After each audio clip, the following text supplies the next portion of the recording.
एक बात और याद रखिए, अगर 10 लीटर का कोई भी, मान लीजिए हम छोटा सा उदाहरण देते हैं कि 10 लीटर हम शरबत घोरे, ठीक है, 5 आदमी आया 5 लीटर पिला दिए। लिखने का काम बाद में कीजिएगा, पहले समझ लीजिए।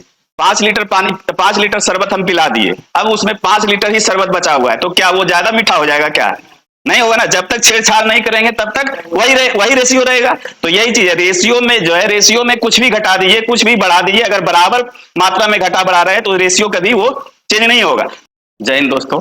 तो चलिए आज हम लोग बिहार एसएससी का फिर सेट लगाते हैं, और उम्मीद है कि आप लोग जो है हमारे सेट से जरूर लाभ ले रहे होंगे। तो आज फिर हम लोग जो है बिहार एसएससी का मैथमेटिक्स का सेट लगाते हैं। तो चलिए हम लोग सेट की ओर चलते हैं। देखिए है क्या, 5,000 रुपए की धनराशि पर 15% वार्षिक ब्याज दर से 2 वर्षों के लिए चक्रवृद्धि ब्याज क्या है यदि ब्याज की गणना 8 माह के लिए की जाती हो। तो यहाँ पे 8 माह यानी 8 महीने पर ब्याज हमको लेना है। तो उस हालत में हमारा ब्याज क्या हो जाएगा, ब्याज का रेट जो हमारा आर जो हो जाएगा 15 गुने क्या हो जाएगा 8/12, ठीक है। अर्थात इसको काटिए, 4 दूनी 8, 4 तिया 12, 3 पचे 15, अर्थात हमारा ब्याज का रेट जो हो जाएगा 10% हो जाएगा, ठीक है। अब जो है यहाँ पे टाइम हमारा क्या हो जाएगा, तो टाइम जो हो जाएगा हमारा यहाँ पे 2 है तो 2 का गुना करेंगे 12/8 से, ठीक है। टाइम हमारा ये हो जाता है। तो ये क्या हो जाएगा, 4 दूनी 8, 4 तिया 12, 2 से सॉरी 4 तिया 12, यहाँ पे 3 होगा, है ना। अब 2 से 2 खत्म हो गया, अर्थात हमारा टाइम 3 वर्ष हो जाएगा। ये कैसे होता है ये आप लोग जानते होंगे। जैसे कि देखिए छमाही में हम लोग क्या करते हैं, तो रेट को हम लोग आधा कर देते हैं, सीधा सीधे ये जानते हैं। लेकिन रेट आधा क्यों होता है, तो हम लोग जो है यहाँ छमाही 6 महीने में ब्याज हमेशा हमको तहसीलना होता था। 6 महीने में तो 12 महीने में वार्षिक हम लोग ब्याज मान करके चलते हैं, ठीक है। तो 6 महीने का मतलब हुआ क्या, ब्याज हमारा आधा हो गया, यानी कि हर 6 महीना में यहाँ पे जैसे 6 महीने में हमको क्या है 2 बार ब्याज लेना पड़ेगा। तो यहाँ पे 6 महीने में लिया, फिर यहाँ पे 6 महीने में लेंगे ब्याज हमारा, है ना, इस तरह से। तो हम लोग क्या करते हैं, ब्याज को यहाँ पे आधा कर देते हैं, लेकिन समय हमारा क्या होता है, दुगुना लग जाता है। यानी कि 12 का 6 महीना पे तस लेंगे तो 2 बार हो जाएगा 12 महीने में। तो इस तरह से समय हमारा जो है दुगुना हो जाता है, यानी कि दुगुना होने का मतलब 6 को जो है 6 से भाग 12 में हम लोग दे देते हैं। और इसी तरह से यहाँ 8 में 12 से भाग देंगे तो हमारा जो भी रेट निकल जाएगा, और 12 से इसमें जो है 8 से भाग देंगे 12 में, तो यहाँ पे समय निकल जाएगा, ठीक है। तो चलिए इसको आप लोग जानते होंगे। अब जो है हमारा समय 3 वर्ष हो गया और रेट हमारा क्या हो गया 10% हो गया। तो इस तरह से जो है अब जो है यहाँ पे हम लोग को ब्याज निकाल देना है सियाई। तो सियाई आप 2 तरीके से निकाल सकते हैं। अगर 10% का सियाई 3 वर्षों का याद है तो आसानी से निकल सकता है। तो 3 वर्षों का सियाई परसेंट क्या हो जाता है 331, यानी 33.1%। इस तरह से 5,000 का 33.1% आप निकाल लीजिए। 33.1% बटे 100, ये दशमलव हटा देंगे तो 3 जीरो, 3 जीरो से 3 जीरो खत्म हो जाएगा। तो इसको गुना कर दीजिए, 5 एकम 5, 5 तिया 15 के 5, 5 तिया 15, 1 16, 1655 रुपया हमारा यही ब्याज निकल के आया। ऑप्शन नंबर ए जाएगा। इस तरह से, नहीं तो आप जो है फ्रैक्शन मेथड जब लगाएंगे तो हमारा 10% का फ्रैक्शन आप लोग जानते होंगे 1/10 होता है। तो 10 से हमारा रुपया क्या हो जाएगा 11/10, ये हो गया। तो हम लोग जो है ये कितने वर्षों के लिए, तो 3 वर्षों के लिए। तो 10 पर पावर 3, 11 पर पावर 3, इसका जो है 10 का क्यूब 1 पर 3 जीरो, और 11 का क्यूब निकालेंगे तो 1331 रुपये निकलेगा। तो हमारे पास यहाँ से सीआई क्या निकलेगा 331 रुपये, है ना। तो 331 रुपये सीआई निकल गया आपको। तो मूलधन से, मूलधन में जो है ये कर दीजिए तुलना, मूलधन का तुलना मूलधन से कर देंगे तो हमारे पास क्या हो जाएगा 331 को गुना कर देंगे ब्याज को। तो इस तरह से हमारे पास जो निकल जाएगा यहां से भी 1655 रुपये। चलिए नेक्स्ट क्वेश्चन पे चलते हैं हम लोग। सरल कीजिए, क्या करना है।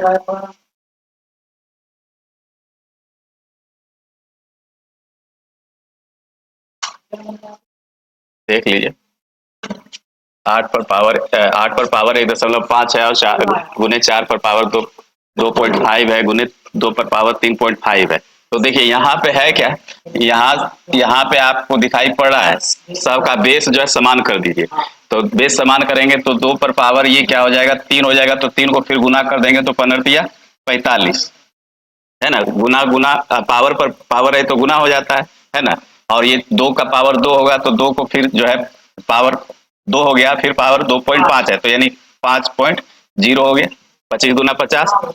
और ये 2 पर पावर क्या हो जाएगा हमारे पास 3.5, और फिर पावर इस पे है 4/13। ठीक है, इस सब बेस अगर समान हो जाएगा तो हमारा पावर सभी जुट जाएगा तो ये क्या होगा 4 5 5 9 3 12 और 1 13, और ये फिर पावर है तो ये पावर फिर गुना में आ जाएगा। ठीक है, इस तरह से 2 पर पावर हमारा 4 हो गया, ये रिजल्ट क्या हो जाएगा 2 दूनी 4 दूनी 8 दूनी 16, ये ऑप्शन आपका जाएगा सी। चलिए अगला क्वेश्चन पे हम लोग चलते हैं। ये आपको बता चुके हैं जब एक एक रहे तो यहाँ पे कुछ नहीं देखना है, चूंकि है क्या 1 + 1 बटे फिर 1 + 1 बटे फिर 1 + 1 बटे 2, इस तरह से रहे तो इसके लिए कुछ नहीं, नीचे का जो फ्रैक्शन लिखिए, नीचे का फ्रैक्शन लिखिएंगे 1 और 2, चूंकि सभी जगह 1 1 है तो जितना बार ये लेडर चल रहा है उतना बिंदा लगा दीजिए ऊपर में, या 1 1 लिख भी दीजिएगा तो कोई दिक्कत नहीं है, चूंकि ये क्या है बटे में कितना है 1 1 है, तो हम लोग यहाँ पे 1 1 लिख भी देंगे तो कोई दिक्कत नहीं है ना। ये 1 + 1 बटे 2 है, 1 + 1 बटे 2 है, 1 + 1 बटे 2 है, इस तरह से लिखेंगे तो भी नहीं, और जो है आप इस और लिख दीजिए तो भी कोई दिक्कत नहीं है। लेकिन हम लोग यहाँ पे 1 1 है तो अब क्या करेंगे, तो ये बता चुके 3 2 1 3 हो जाएगा, या यहाँ पे बताए थे ना गुना करने के लिए, तो 2 से 1 को गुना करेंगे तो कोई फर्क नहीं पड़ेगा, उतने पड़ेगा, 2 1 2 और 1 3 हो जाएगा। और फिर इसको अभी अगर गुना करेंगे 3 से 1 में तो क्या होगा 3 होगा, 3 2 5 हो जाएगा, और फिर 5 को फिर 1 से गुना करेंगे तो कोई फर्क नहीं पड़ेगा, 5 3 8 हो जाएगा। इसलिए जब 1 1 रहे इसमें, मतलब 1 प्लस इस तरह से 1 बटे 2 इस तरह से, तो इसमें लिखते नहीं है हम लोग। ठीक है, जितना लेडर रहता है उतना बिंदा लगा देते हैं। अब इसको लिखने का तरीका है, इधर से लिख दीजिए 8/5, यही आपका रिजल्ट हो गया, ऑप्शन नंबर आपका जाएगा बी। ठीक है, इस तरह पॉइंट पॉइंट कितना लेडर है 1 2 3 लेडर, हाँ 3 लेडर ये जो चल रहा है ना सीढ़ी के, तो 1 गो 2 गो 3 गो, तो 3, हाँ 3 लेडर है तो 1 1 अगर 1 1 रहेगा तो बिंदु लगा देंगे, और नहीं तो यहाँ पे संख्या रहेगा, जैसे यहाँ पे रहता मान लीजिए कोई, यहाँ पे कोई 4 रहता, मान लीजिए 5 रहता तो हमको लिखना पड़ता, तो फिर नीचे से हमको लिखना पड़ता 5 4 1, इस तरह से बिंदु की जगह पे ये लिखना पड़ता। हाँ वहां पे तो फिर आपको फिर इससे गुना इसमें करना पड़ता है ना, 2 5 10 1 11 लिखना पड़ता। ठीक है, और अगर 1 1 रहे तो सिर्फ बिंदा लगाते हैं, क्योंकि 1 से गुना करने के बाद कोई फर्क उसमें नहीं पड़ेगा, तो इसलिए हम लोग बिंदा लगा देते हैं वहां पे। ठीक है, माइनस रहेगा तो वहां पे माइनस करेंगे, हाँ घटाना पड़ेगा, यहाँ जोड़ है तो जोड़ते हैं, घटाव रहेगा तो घटाना पड़ता है। ठीक है, चलिए आगे चलो। ये तो आपका है क्या है स्क्वायर रूट वर्गमूल निकाल देना है ना। ये आपका इसमें एग्जैक्ट वर्गमूल निकालना है, वो चीज अलग चीज है, वो इन्फिनिटी चलता है, एक जो है एक्स का मान निकालना होता है, हाँ तो वो अलग चीज है। तो 36 का 6 हो जाएगा, 19 6 25, 25 का 5 हो जाएगा, और 25 का 5 हो गया, तो 25 का 5 होने के बाद 88 गुने 5 हो जाएगा, यहाँ पे ध्यान दीजिएगा, तो ये होगा 56 प्लस 185 गुने 88 गुने 5 प्लस 88 गुने 5, यहाँ पे करना होगा। ठीक है, तो ये अब कर दीजिए, तो 56 प्लस रूट अंडर ये क्या 8 5 40 के 0 बाकी 4 8 5 40 4 44 है ना। ठीक है, 185 इसमें जोड़ देंगे, है ना, तो जोड़ने के बाद ये हमारा क्या हो जाएगा 56 प्लस 0 5 के 25 8 4 12 के 2 4 1 5 1 6 625, सभी रूट के अंदर है, तो 25 का 625 का वर्गमूल 25 हो जाएगा, 56 प्लस 25 हो जाएगा, तो ये 56 25 81 हो गया, रूट अंडर 81, 81 का वर्गमूल 9, ये आपका रिजल्ट निकल गया, ऑप्शन नंबर ए। ठीक है, चलिए आगे चलते। 14,500 रुपये कितने प्रतिशत साधारण ब्याज पर 6 वर्ष में 21,460 रुपया हो जाएगा। ये तो डायरेक्ट फॉर्मूला लगा दीजिए, कोई दिक्कत नहीं है ना। तो दर बराबर क्या होता है ब्याज गुने 100 बटे क्या होता है मूलधन गुने समय, तो 21,460 है, और 14,500 क्या यहाँ प्रिंसिपल है, ये ध्यान दीजिएगा, ये हमारा प्रिंसिपल है, ये अमाउंट है, इतना हो जाना है ना। तो ब्याज क्या निकलेगा 14,460 और 14,500। ठीक है, तो ये घट के 6 हो गया, 14 में से 5 गया 960। ठीक है, और ये 20 में से 14 6 960 हो जाएगा, है ना।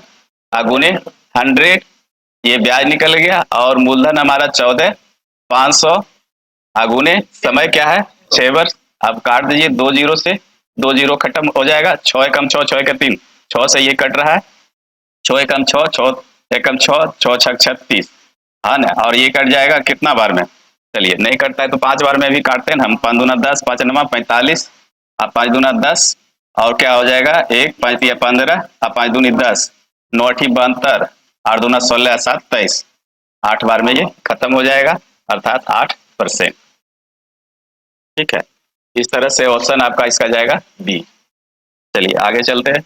एक नाव की गति 12 किलोमीटर प्रति घंटा है और धारा की गति नाव की गति का 25% है ना। तो 30 किलोमीटर अनुप्रवाह और 27 किलोमीटर प्रति प्रवाह दूरी तय करने में नाव को कितना समय लगेगा। देखिए डाउन स्ट्रीम और अप स्ट्रीम दोनों यहाँ पे है, तो आपको निकालना होगा डाउन स्ट्रीम अप स्ट्रीम क्या होता है। तो सबसे पहले एक नाव 12 किलोमीटर प्रति घंटा चलता है, तो नाव की चाल हमारे पास क्या दिया हुआ है, नाव की चाल है ना 12 किलोमीटर पर आवर है, तो धारा की चाल यहाँ पे क्या हो जाएगा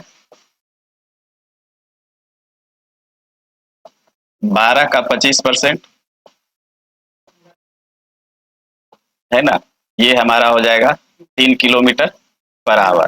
ठीक है, अब जो है यहाँ पे धारा और नाव की चाल पता हो गया, तो अब चलेंगे डाउन स्ट्रीम में। तो डाउन स्ट्रीम में क्या होता है, धारा के साथ, जिसको अनुप्रवाह कहते हैं, तो धारा के साथ जब जाएंगे तो धारा का भी चाल हमको जो है मदद करेगा चलने में, इसलिए जुट जाएगा। तो धारा के साथ जब चलेंगे तो हमारे पास क्या होता है x प्लस वाई, है ना। और जो है धारा के विपरीत चलेंगे, जिसको है ना जो प्रति प्रवाह करता है, तो इसको कहते हैं x माइनस वाई, जहाँ पे x जो है नाव की चाल है और y क्या है धारा की चाल। तो अब जो है यहाँ पे निकालना क्या है, 30 किलोमीटर अनुप्रवाह में 27 किलोमीटर प्रति प्रवाह में दूरी तय करने में नाव को कितना समय लगेगा। तो समय बराबर क्या होता है दूरी बटे 4। तो दूरी हमारा कितना है, इसके साथ चलना है 30 किलोमीटर, है ना 30 किलोमीटर, और चाल मेरा क्या हो जाएगा, यहाँ दोनों चाल जुट जाएगा, है ना। तो जुट जाएगा, तो जुटने के बाद क्या हो जाएगा 12 और 3 15 हो जाएगा, है ना। और ये जो है क्या हो जाएगा, इसके साथ हमारा जो है प्रति प्रवाह है ना 27/9 हो जाएगा, है ना। तो ये 27/9 हो जाएगा, तो हमारे पास चाल क्या होगा 15 दूना 30 और 9 तिया 27, हमारा समय जो लगा 2 + 3 यानी कि 5 घंटे। समझ में आई बात।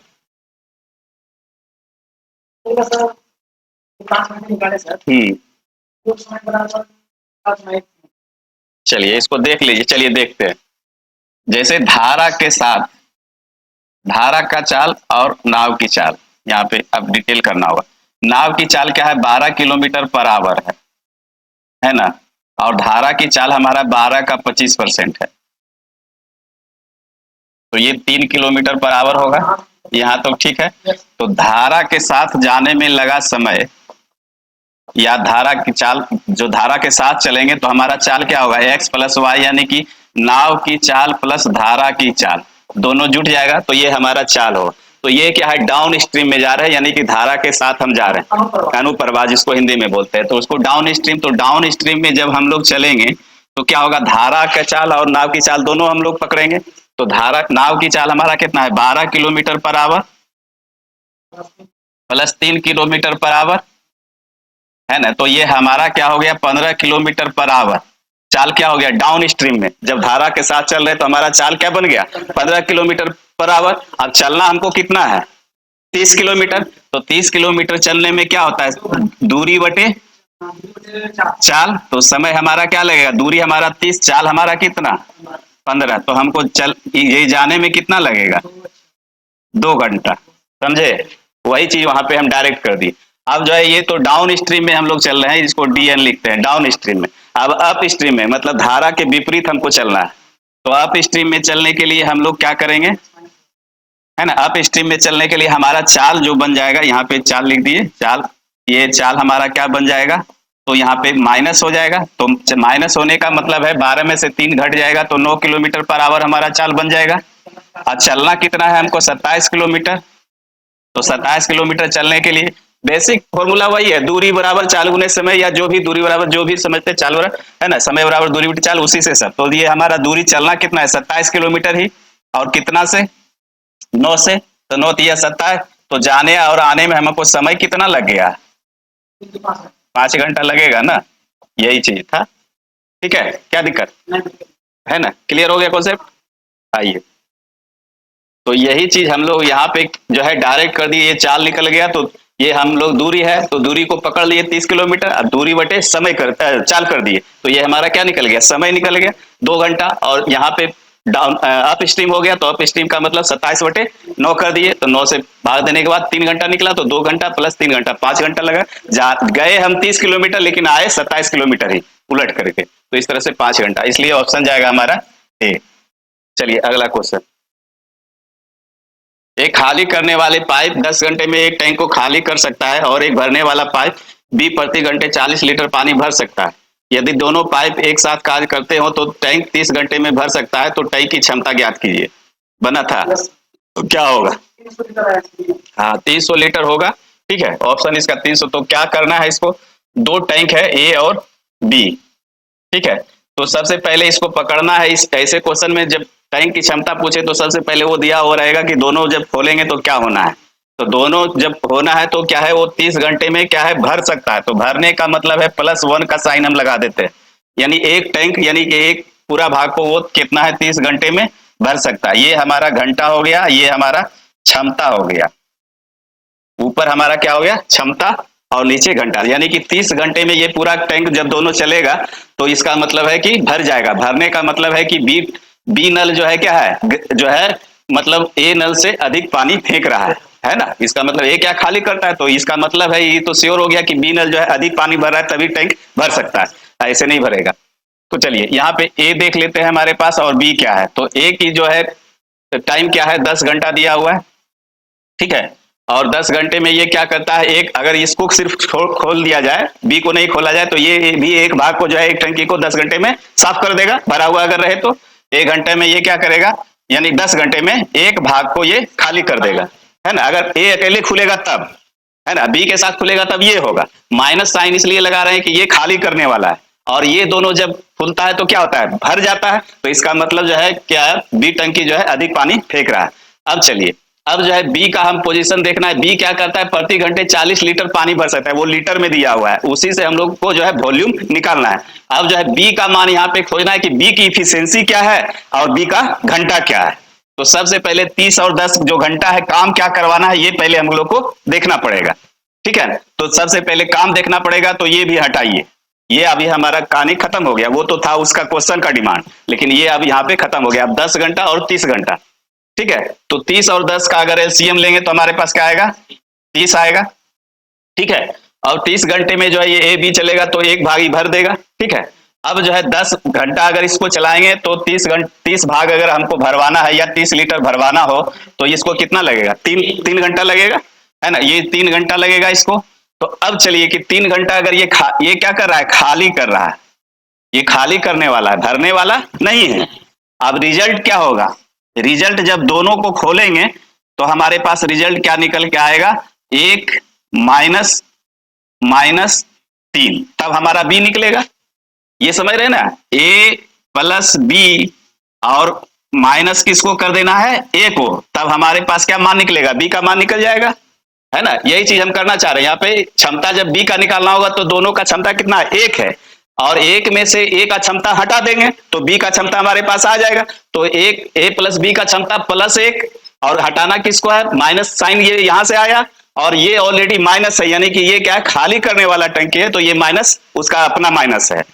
अब ये दोनों करेंगे जब, तो हमारे पास क्या होगा, 1 + 3 = 4, अर्थात अगर इसको खोला जाए तो वो क्या है, 4 भाग भर सकता है सेम समय में, मतलब तीनों का अगर समय लिया जाए तो सेम समय में वो 4 भाग भर सकता है। अब देखिए 4 भाग ये भरेगा, 3 भाग खाली करेगा, तो रिजल्टेंट क्या आएगा, 1 भाग आएगा ना। 4 भाग ये भरेगा, 3 भाग ये खाली करेगा, तो दोनों मिलकर के 1 भाग होगा, इसलिए मेरा कॉन्सेप्ट सही है। अब जो है 4 भाग जो है ये काम कर सकता है, तो इसी से काम करवाए, तो टैंक की क्षमता तो बी जो है पानी 40 लीटर पानी भर रहा है, तो इसका पहले घंटा देख लेते हैं कि कितना ये पूरा टैंक को क्या भर सकता है कितना देर में। तो 4 इसका इफिशियंसी कितना है 4, अब भरवाना कितना है 30 भाग, तो इसका मतलब टाइम कितना लग जाएगा 30/4 होगा ना। 30/4 घंटा में वो जो है टैंक को भर देगा, अगर उसको अकेले छोड़ दिया जाए तब, है ना। तो 30/4 घंटा, तो 1 घंटा में कितना पानी फेंकता है, तो 30/4 घंटा में यानी 300 लीटर वो पानी फेंक देगा, और 300 लीटर का वो टैंक है तो भर जाएगा। इसलिए जो है आपका रिजल्ट जो जाएगा डी नंबर। क्या कोई दिक्कत, बेसिक इसको आपको समझना पड़ेगा, ये थोड़ा सा एक स्टेप बढ़ा हुआ है इसमें वो लीटर निकालने के लिए। बाकी प्लस माइनस कैसे होता है, तो खाली करने वाला माइनस होगा और भरने वाला प्लस होगा।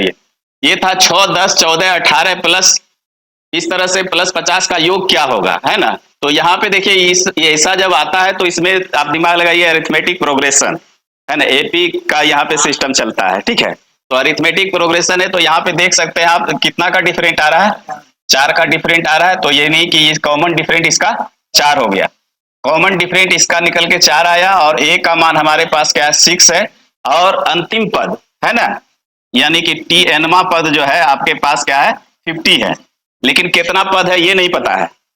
अंतिम पद दिया हुआ है कि प्लस 50 तक के जोड़ना है, तो अब इसके बीच में भी तो और पद होगा, ये चीज हमको पता नहीं है, लेकिन अंतिम पद पता है कि 50 है। एस एन बराबर होता है n/2 इंटू प्रथम पद जोड़ अंतिम पद, है ना। तो पहले एन हमको पता करना पड़ेगा कि टोटल उसमें नंबर कितना है, कितना संख्या है उसमें, पदों की संख्या कितना है। टीएन तो हमको अंतिम पद तो पता है 50 है, लेकिन टोटल पद कितना है ये हमको पता नहीं है, तो एन पता करना पड़ेगा। तो यहां से हम लोग का पास फॉर्मूला होता है टीएन बराबर क्या होता है a+n-1 इंटू डी, अरिथमेटिक में पढ़े होंगे a+n-1 इंटू डी। तो टीएन के जगह पे 50, ए का मान कितना है 6 प्लस एन का मान हमको निकालना है, कॉमन डिफरेंट हमारा 4 हो गया, 50 में से 6 गया कितना बचेगा 44, और 44 में से 4 से भाग दे दिए 11, एन का मान 12, ठीक है।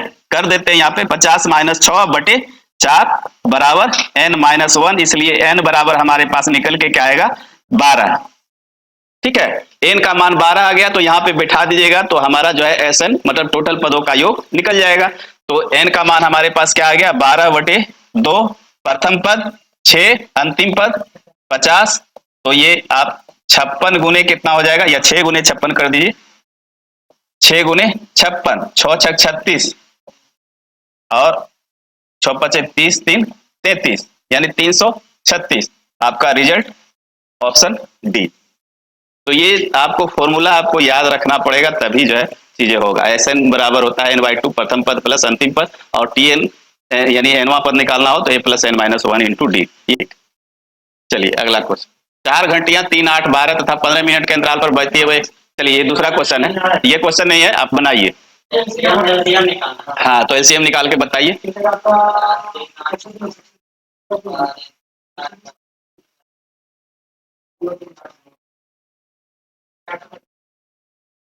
हाँ तो कितना आया, क्या रिजल्ट आया,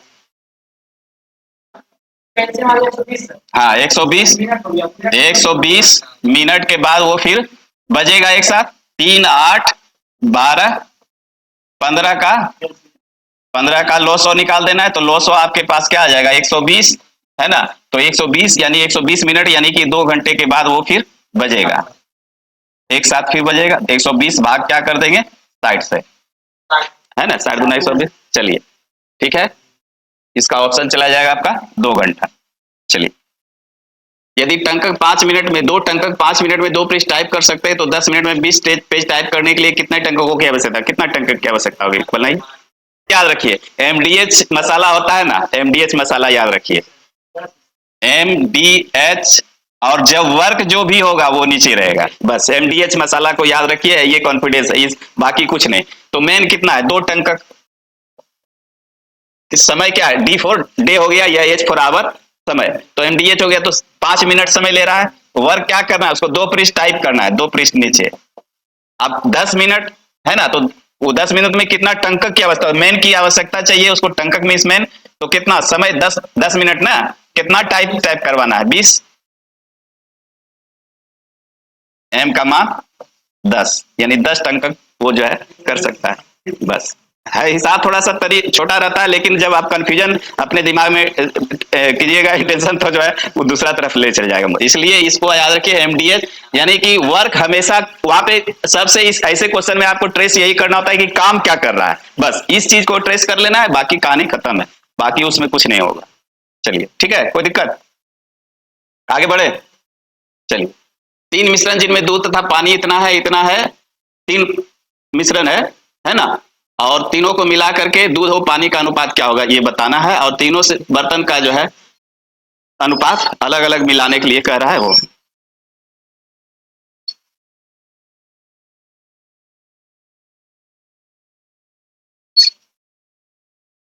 क्वेश्चन का जो, अगर क्वेश्चन पकड़ लेते ठीक है, क्वेश्चन पकड़ना जरूरी। देखिए क्वेश्चन का भाव ये है, फर्स्ट सेकेंड थर्ड, तीन बर्तन है ना, और तीन बर्तन में जिसमें मिल्क एंड वाटर, तो पहले बर्तन में 5:1 का रेशियो है, और दूसरे बर्तन में क्या है 3:1 का रेशियो है, और दूसरे बर्तन में 2:1 का है, सॉरी 2:1 का है, और तीसरे बर्तन में हमारा 3:1 का रेशियो है।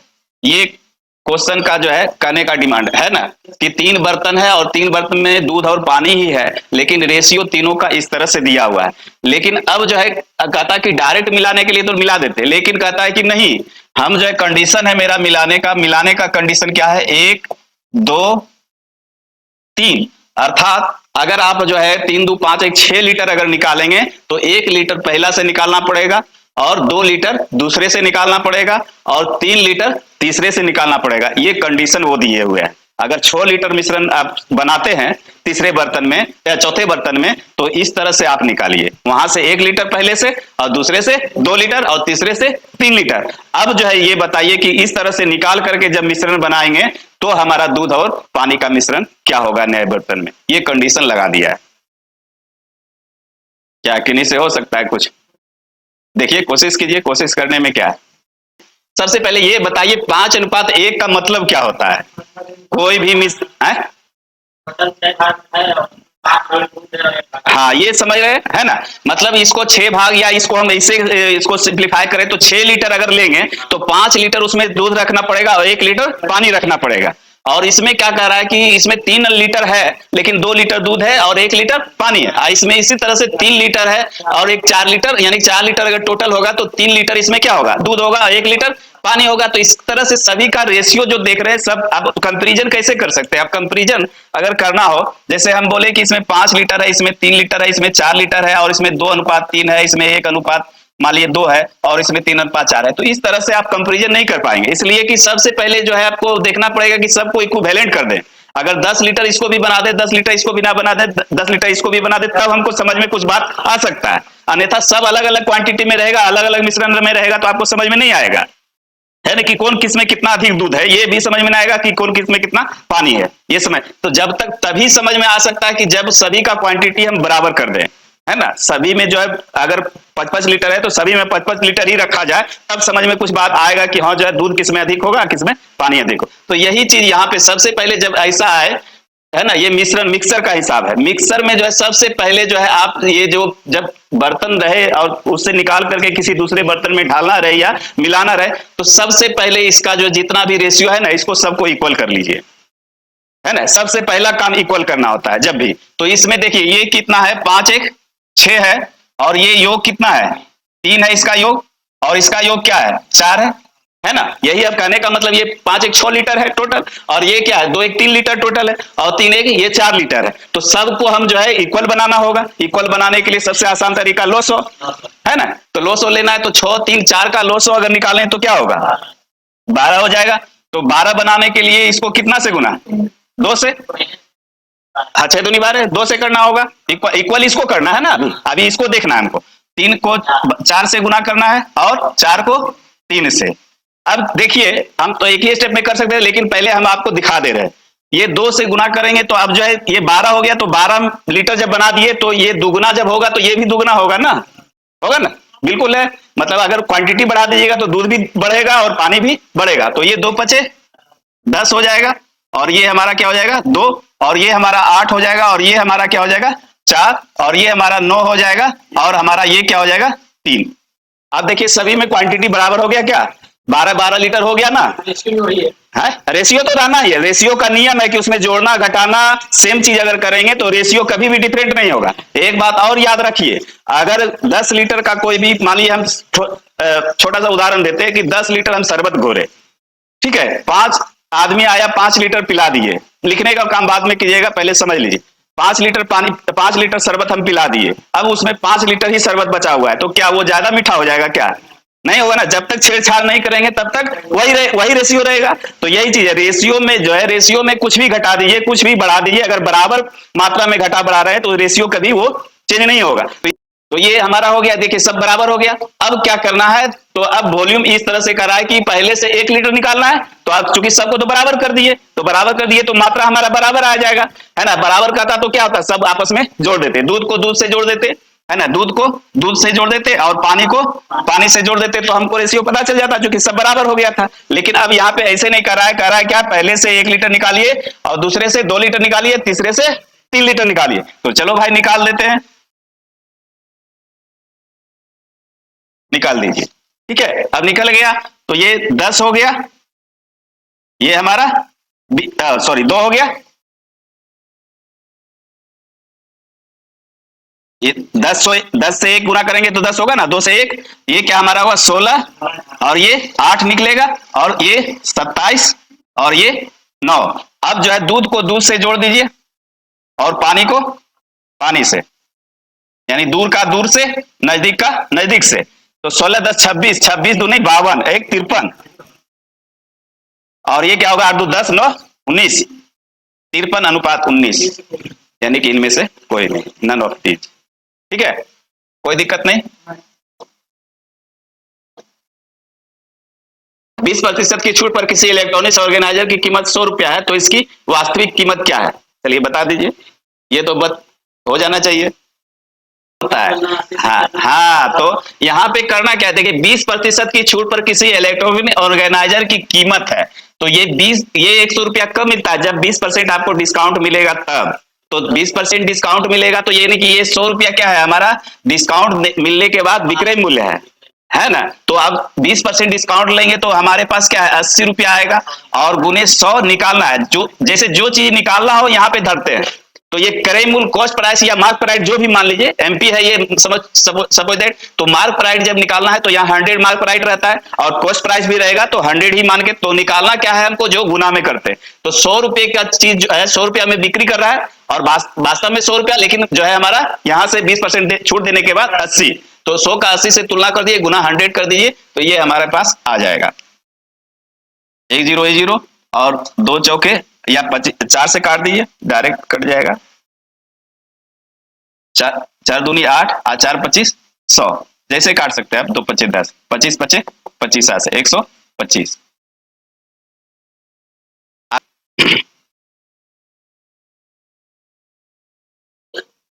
ये भी परसेंटेज का ही हिसाब है, लेकिन ये वेन डायग्राम से उड़ा दीजिएगा आसानी से।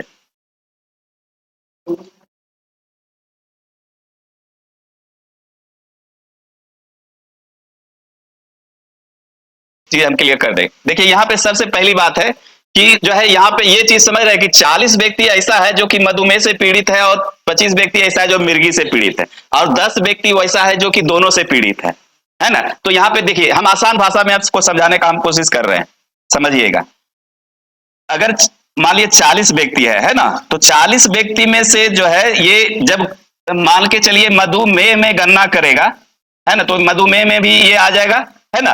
और लेकिन 10 व्यक्ति ऐसा है जो कि क्या है, ये मिर्गी से भी पीड़ित है, तो यहाँ पे प्योर जो मधुमेह वाला जो हो गया हमारे पास क्या है, 30 व्यक्ति ही इधर निकला, 30 व्यक्ति ना। ये 10 व्यक्ति क्या है, जब ये 10 व्यक्ति जब ये क्या है, ऐसा है कि ये मिर्गी में भी आएगा और ये मधुमेह में भी आएगा, ये दोनों में जो है काउंटिंग करेगा, 10 गो ऐसा है। तो 40 बनाने के लिए हमको क्या 30 + 10 करेंगे 40, और ये क्या है 25 है, तो 25 व्यक्ति है यहाँ पे मधुमेह में, लेकिन ये प्योर नहीं है। ये प्योर कितना है 15 और प्लस 10, ये 10 इसमें भी आएगा और ये 10 इसमें भी जाएगा। तो देखिए है क्लियर हो गया, कहानी खत्म हो गया। है ना, ये 25 है तो 25 प्योर नहीं है, ये इसका मतलब एक बार इधर भी आ रहा है, ये ओवरलैप हो रहा है, इसीलिए यूनियन और इंटरसेक्शन इसीलिए लगा। लेकिन उस यूनियन इंटरसेक्शन भूल जाइए, क्योंकि हम लोग समझ नहीं पाते यूनियन किसको, सम्मिलन होता है अगर जो समझते नहीं, लेकिन इस भाषा से इसको समझिए। अगर 40 व्यक्ति है तो ये 10 इंटरसेप्ट कर रहा है, तो यानी कि 40 को हमको यहाँ वाली संख्या को मिला करके 40 पूरा देना है, तो 30 और 10 40, और इधर से 15 और 10 25, तो इसका मतलब व्यक्ति मेरे पास कितना है, इतना ही है ना, ये इतना ही व्यक्ति है। लेकिन अगर जो है ये अगर अलग अलग करके लिखिएगा तो ये क्या लिखिएगा, 30 प्लस 10 और 15 प्लस 10, है ना, ये 10 व्यक्ति क्या हो रहा है, दोनों बगल गिनती करा रहा है, तो दोनों बगल गिनती करा रहा है, तो एक ही बगल में किधरों गिनती कराओगे, एक व्यक्ति दो बार गिनती तो नहीं करा सकता है, तो यही 10 व्यक्ति जो है ओवरलैप कर रहा है ना। तो ये अब चीजें अब यहाँ से स्पष्ट हो गया होगा कि आप जो है कॉन्फिडेंस है कि आप जो है 45% ही होगा, दूसरा कुछ नहीं हो सकता है ना। हाँ, यही कंफ्यूजन, हाँ यही चीज हम लोग भूल करते हैं, तो ये चीज कॉन्सेप्ट दिमाग में रखिए कि ये 10 को हमेशा जो है कभी तो एक ही वो कभी मतलब एक के तो में किसी में गिनाना है उसको, दोनों में गिनाइएगा तो फिर कहानी खराब हो जाएगा। ठीक है, तो इसका बस सीधा सीरीज जब वेन डायग्राम जब आ जाए तो बस इतना चीज आपको दिमाग में रखना है, और इसमें कुछ नहीं रखना है। 40 20 60 कितना हो गया, 5 65, 65 में से 10 घटा दीजिए, तो ये सभी जो है कोई न कोई बीमारी से पीड़ित है ना। 6 में से 1 गया 55, 55 को पीड़ित है तो नहीं पीड़ित वाला क्या वो आएगा, 100 माइनस 55, ये बीमारी से पीड़ित व्यक्ति है, कोई न कोई बीमारी से ये पीड़ित है, या एक बीमारी से या दोनों से। चलिए, मनु तथा भरत की आयु इतना है तथा उन दोनों की आयु का योग इतना, बिना पेन उठाए करने का कोशिश कीजिए।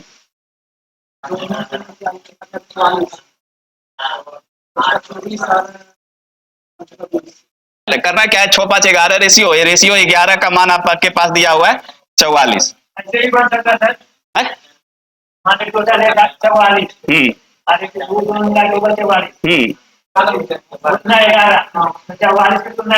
तो वही तो कर रहे हैं, वही तो कर रहे हैं, वही करे तुलना, तो वही हुआ ना।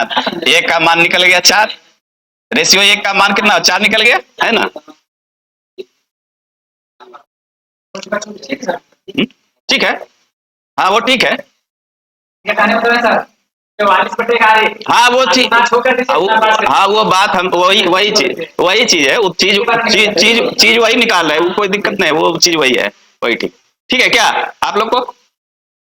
देखिए ये चीज, ये प्रेजेंट दिया हुआ है, हम आपको बराबर बोले कि प्रेजेंट में ही रह करके काम करना है, कोई भी चीज आफ्टर आवे या बिफोर आवे, लेकिन प्रेजेंट पहले काम खड़ा होना है। तो 4 आ गया, तो ये आपका जो है 6:5 है, तो ये इसको आपको मल्टीप्लाई 4 से कर देना, इसको भी 4 से कर देना, तो ये 24 हो जाएगा, और ये हमारा 20 हो जाएगा, और इसमें 8 जुड़ जाएगा, और इसमें भी 8 हमारा जुड़ जाएगा, तो ये 28 हो जाएगा, और ये 32 हो जाएगा। अनुपात में जब करेंगे तो 4 8 32 और 4 7 28। चलिए अगला क्वेश्चन पे चलते हैं हम लोग। करना क्या है, श्याम से 25 किलोग्राम अधिक है राम का, है ना। तो अगर श्याम हमारा जो है x हो जाएगा या s हो जाएगा, तो राम क्या हो जाएगा, x प्लस 25 हो जाएगा, है ना। और ये दोनों जोड़ करके 325, ठीक है, 2x बराबर 300, तो x का मान 150, x means Shyam, option A. चलिए दर पूछना है तो दर निकाल दीजिए, क्या होगा इसमें, क्या है, ब्याज गुने 100 कर दीजिए। चलिए ऐसे कीजिए, यही सबको ऐसे कीजिए, कोशिश कीजिए, ठीक है। देखिए हर चीज को जब ऐसे अभ्यास कीजिएगा दिमाग में ना, हाँ थोड़ा सा बताना होगा, है ना। तो क्या है, ठीक है, तो दर बराबर आपके पास फॉर्मूला क्या होता है, देखिए यहाँ पे पीआरटी होता है ना, पीआरटी बटे 100, इसी से सभी फॉर्मूला आपका निकला हुआ है ना। फॉर्मूला को पहले रटिए, पीआरटी बटे 100 हो गया, मूलधन गुने समय गुने दर बटे 100, तो दर भी यहीं से निकलता है। दर बराबर क्या होता है, ब्याज गुने 100 बटे मूलधन गुने समय, यही आपका फॉर्मूला है। तो फॉर्मूला जब तक नहीं रहेगा तो 5,000 रुपये पे 5,000 रुपया क्या है, 5,000 रुपया, तो ये 5,000 हमारा मूलधन है, ठीक है। 5,000 यहाँ पे क्वेश्चन पे आपको ट्रेस करना होगा कि मूलधन क्या है, 5,000 रुपया ये प्रिंसिपल हो गया, ये टाइम 2 वर्ष हो गया आपका, ये ब्याज हो गया एसआई, साधारण ब्याज जिसको एसआई कहते हैं, सिंपल इंटरेस्ट। तो ब्याज आपके पास क्या है 300 है, तो ब्याज के जगह पे ब्याज लिखिए, गुने ये 100 है ना, ब्याज गुने 100 होता है, अब बटे मूलधन कितना है आपका 5,000, गुने समय कितना है 2। अब जो है काटना है तो काटना है, तो 3 0 और 2 1 3 0 साफ कर देंगे। अब 5 से भी काट सकते हैं, 5 6 30, 2 तिया 6, यानी कि ये हमारा जो दर निकला 3। दर को हमेशा परसेंट में लिखा जाता है, प्रतिशत में। ठीक है, ये